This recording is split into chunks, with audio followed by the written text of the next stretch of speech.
Ota mabururi mangĩ ma rũraya marĩ manjĩte gũkundĩka mawatho ma kũgirĩrĩria gũtamba kwa mũrimũ wa COVID-19, bururi wa Kenya wahota kuoya ikinya ota rĩrĩ kuona kwĩ ihinda rĩa ciumia 2 kĩrũmanĩrĩrio ngirabu ya arwaru erũ a mũrimũ ũyũ ĩrathiĩ ĩkĩambatagĩra.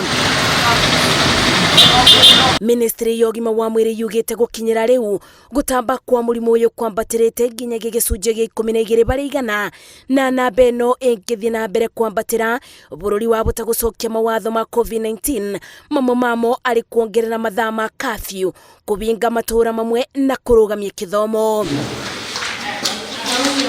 Bũrũri nĩ wandĩkithĩtie arwaru erũ 604 ma mũrimũ wa COVID-19 thutha wa kũthũrima ithimi cia andũ 5,832, namba ya arwaru othe ĩgĩkinya andũ 42,541. Mathaa-inĩ o macio andũ 88 nĩ mabũrĩte kumana na ndwari ĩno, andũ angĩ 10 nao magĩkua. Gũkĩrĩ ũguo mũingĩ ũthiĩte na mbere kũrio ũtĩkaregerie wathĩki wa mawatho marĩa makathĩkĩtwo nĩ Ministry ya ũgima wa mwĩrĩ, kuona kamũbũthia nĩko gacoketie ithaburi ya gũtamba kwa mũrimũ ũyũ o barĩa rĩarĩ. Ngĩribotera Inooro TV, njĩtagwo Masi wa Ndia wa Mũrĩithi.